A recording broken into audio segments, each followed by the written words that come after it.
each year there's like a designated sort of like douche identity badge, and this last year it was the inflatable. It was an inflatable. No, a bodyboard from from Webzen. It was Webzen. Yeah, inflatable Webzen bodyboard. So you see people outside the convention center. It's like it's LA in the summer, so it's a good 90-something degrees, and you know that inflatable vinyl, how hot it gets, right? And these obese backs were already sweating, and so you see them like just dripping with these things. Like, what are you going to do? You're going to like go surfing down the escalator in the E3 thing? And the year before it was the Guild Wars cape that on some people looked like a napkin. I'm not lying. Like it was because they were so massive, like it made a cape. What would normally be like, Ryan, you could like turn into a sleeping bag. It looked like a napkin on some of these fools. No, actually, the one that I thought was like last year's, I think, was the Age of Conan inflatable sword. That was it for me. Because then you start seeing these two dumbasses like dueling with their inflatable swords. They should send the police around there, and if the moment you accept one of those, they just take you out. Like, okay, you have to shoot leave. You.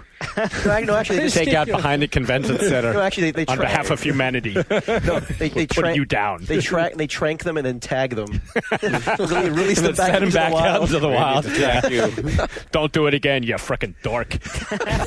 They can't leave you alone. Probably supposed to like be excited that we got the Kane doll, and therefore be pimping the next Command and Conquer. Here we're supposed to put it on eBay. Oh, are we? Well, we did. We name checked it, but people always put this kind of bric-a-brac on eBay. You'll see it. I mean, as our gauge last year, after last year's ridiculous.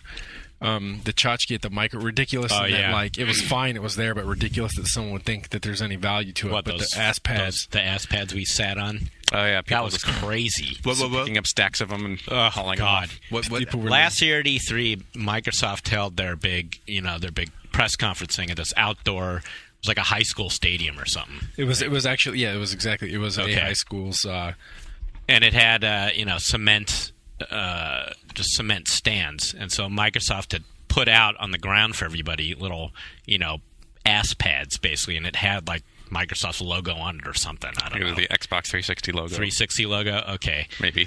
So we're sitting on these things, and presumably many people in the audience tearing ass on them for the hour and a half. Probably Sean for sure. Right. I'm sure. And then when the thing ended, you could see dudes like running through the place, like grabbing as many as they could to take with them. So yeah, they were leaving the stadium with like 5 under each arm, and so of course when we got back from the convention, I looked on eBay, and of course there they were. Oh god! How much were they going for?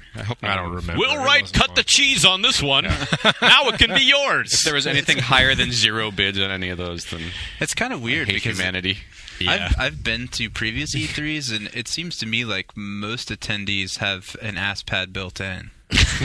They don't need their own. Yeah. It is weird when you go to E3 and you see the people like screaming and yelling for I want you all to scream. You walk by a booth, and say, "I'm full of shit" on the count of 3, and some lucky person's going to get a free T-shirt that says "I'm full of shit." And there's like 100 guys going, and then you think like, man, people suck, and then you realize this is like an industry event, right? And then it's like twice as bad. But it never really was an industry event. I guess not, but that was an illusion, Jeff.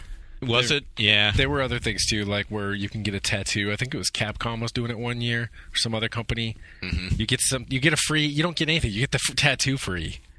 Yeah. So people were getting like the brand stamped on them. I thought that was real tattoo, like a real tattoo. Like a real tattoo. Yeah, not like some circus painting, like a Mega Man X face painting shit. 10 or no, it just would say the company's name. Oh, but it wasn't like a real tattoo. It was a real tattoo. It was a real tattoo. Shut up. It would be like getting a tattoo that said Walmart on your fucking arm, on your bicep. Well, it was free. Robert does not want to believe it. He's in denial. I just have a hard time believing. Right? Well, we could use this to go into like more specific game stuff, but there's that mentality where people think they're getting something for free, and they can't help but do it. We're talking about like why. Age of Conan, we'll just go into this. The beta's out now. A lot of people I know are playing it. Some of you guys are. Mm-hmm. And at times, like, is it good? And everyone in the server who's playing, it's like, well, it's an MMO. You know the answer. It's not good. Like, well, why are you playing it? And it's like part of it is free. And then also it will tie into Ryan is going to, we can talk about the changes to Team Fortress 2 later. And, farming points to get the new medic stuff. And, like, why... there's just this thing. I don't know. A lot of people, they can't turn something down for free. Same way, like I heard that my grandma, wasn't quite free, but it was since it was for sale, just random shit like socks and crap that she'd find at Walmart and Dollar General, and she just couldn't help but get it because it was a value, and to the point where her whole bedroom was covered in it, and she was sleeping on the couch, and then like my mom and her sister found out, and they were like, "Oh God," and they had to intervene. But so she was hoarding cheap stuff. Yeah, just like that she had no use for. That didn't even make sense. Like men's socks and stuff, like some people are. It's just kind of like Ryan and you guys in the games you play. And the S-pads. That's definitely one of those like game mechanics. Like I remember looking at Borderlands for that Games for Windows cover story a few months back, and realizing that game is like a shooter plus like a men's ultimate shopping trip. Like that's what it's all about. It's like you kill people so that you can browse their guns and pick up guns, It's like, that's really the motivation, You're like, I killed someone. What do they got? Oh, what a great deal. And of course, pinups on the wall while you're shopping. Diablo. Yeah. Look at that Hooters on that one. I heard anyway, I'll take a double barrel shotgun.